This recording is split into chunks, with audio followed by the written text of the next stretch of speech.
कि फिल्मी दुनिया में जो ये कलाकार हैं इनकी जिंदगी बहुत अलग रही है।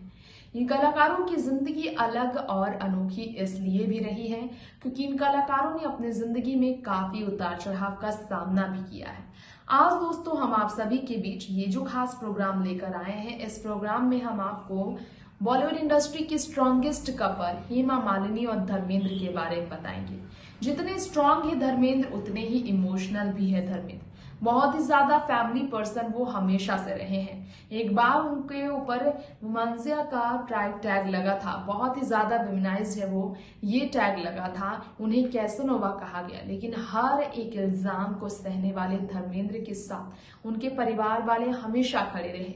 तो धर्मेंद्र जब रो पड़े थे पहली बार अपनी बेटी को घर से विदा होते हुए देख ईशा देओल की विदाई पर, तब हेमा मालिनी का रूप कैसा था, कैसे वो रो गई थी और सालों तक ये राज लोगों तक क्यों सामने नहीं आया कि हेमा भी उतनी ही कमजोर पड़ी जितने धर्मेंद्र पड़े थे, जितना कोई भी माँ बाप पड़ेगा बेटी को विदा करते हुए।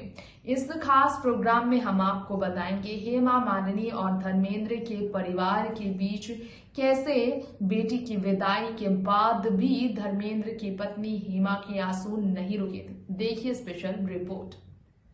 बॉलीवुड की दिग्गज अभिनेत्री हेमा मालिनी ने आए दिन अपने परिवार को लेकर कई तरह की बातें शेयर की हैं।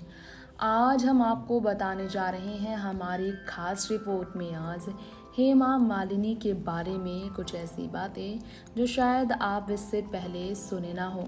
हेमा मालिनी वो अभिनेत्री रही हैं जो कि काफ़ी ज़्यादा इमोशनल भी और बहुत ही ज़्यादा यूनिक भी रही हैं।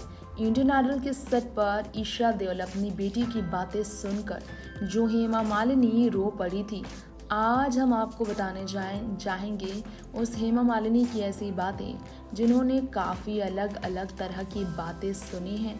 हेमा मालिनी जिनका दर्द छलका इंडियन आइडल के सेट पर, जो अपने आंसू नहीं रोक पाई निकलने से, उस हेमा मालिनी को अजीबोगरीब कंट्रोवर्शियल स्टेटमेंट्स का भी सामना करना पड़ा है आज तक, जिसके बारे में बात कर हेमा मालिनी काफ़ी भावुक होते आई हैं।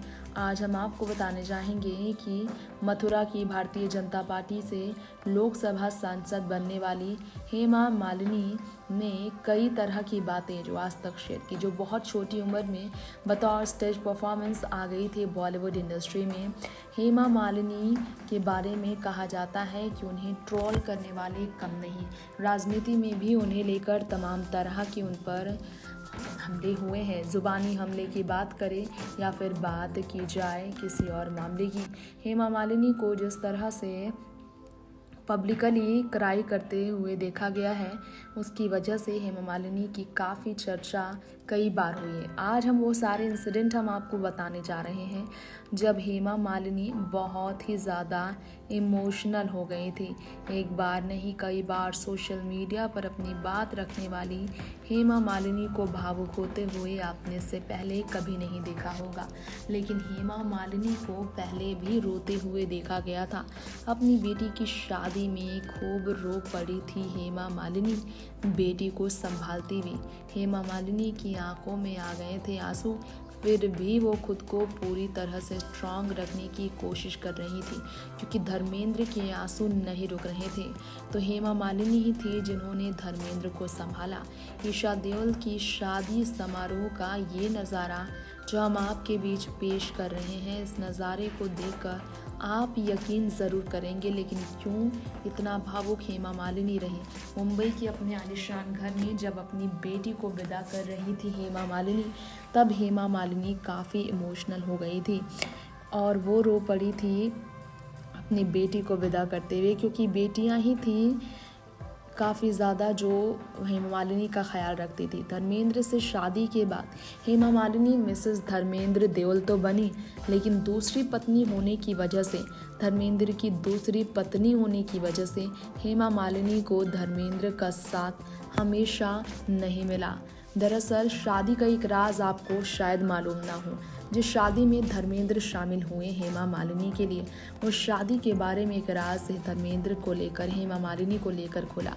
हेमा मालिनी को लेकर हमेशा सरप्राइज देने वाली ईशा देओल ने बताया था कैसे जब उनकी शादी हो रही थी, घर छोड़कर जाना पड़ रहा था जब ईशा देओल को, तो बहुत टफ उनके लिए मोमेंट था। विदाई के समय हेमा मालिनी बहुत स्ट्रांग थी, लेकिन जब हेमा मालिनी को लेकर सामने आया ये सच कि बेटी को विदा करने के बाद हेमा मालिनी ने बेटी को कॉल करके कुछ नहीं बताया, लेकिन जब वो वहाँ से चली गई तो ईशा देओल के पास एक कॉल आया और इस कॉल में मालूम चला कि हेमा मालिनी, उनकी माँ, ज़ोर ज़ोर से रो रही थी और इसलिए उन्होंने ये राज छुपाया क्योंकि वो शादी के वक्त अपनी बेटी को कमज़ोर नहीं पड़ने देना चाहती थी। विदाई सेरेमनी में माँ तो बहुत स्ट्रांग थी, लेकिन जैसे ही बेटी विदा हुई और ईशा देओल को हेमा मालिनी ने कॉल किया और खूब रोई।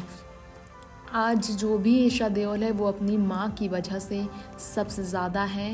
ये कहना है ईशा का अपनी माँ को लेकर। हेमा का कहना है कि उनकी बच्चियाँ बहुत प्यारी हैं, हमेशा उनके साथ रही हैं, कभी भी उन्होंने अकेला नहीं छोड़ा। हेमा ने एक राज खोला था, शादी के बाद भी ईशा रहाना ने उनका साथ नहीं छोड़ा। शादी के बाद 2 बेटे उन्हें मिले, यानी कि हेमा मालिनी ने बताया कि ईशा के पति और अहाना के पति यानी कि भारत और वैभव, ये दोनों उनके बेटे ही हैं। शादी के बाद ज़रूर घर छोड़कर बेटी चली गई, लेकिन घर छोड़कर जाने के बावजूद बेटी कभी भी अपनी माँ का साथ नहीं छोड़ पाई। हर होली में ईशा देओल के घर पर हेमा मालिनी खास तौर पर होती है।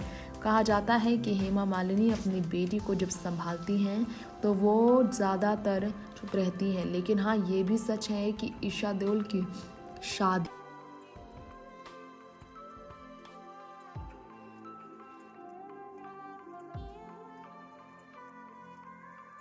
तो ये था हमारा आज का खास प्रोग्राम दिग्गज हेमा मालिनी और साथ साथ में उनके पति धर्मेंद्र की जो जान प्यारी बेटी है ईशा देओल, उनकी शादी से जुड़ा। कैसे ईशा देओल की शादी के बाद हेमा धर्मेंद्र की जिंदगी में और भी खास लोग आए। भारत और उनका परिवार, वैभव और उनका परिवार, बोहरा परिवार और तख्तानी परिवार से देओल परिवार का रिश्ता कितना गहरा हुआ ये आपने जाना। अब वक्त हो गया है विदा लेने का। देखते रहें फिल्मों की दुनिया की हर खबर हमारे चैनल नेक्स्ट 9 न्यूज के साथ। नमस्कार।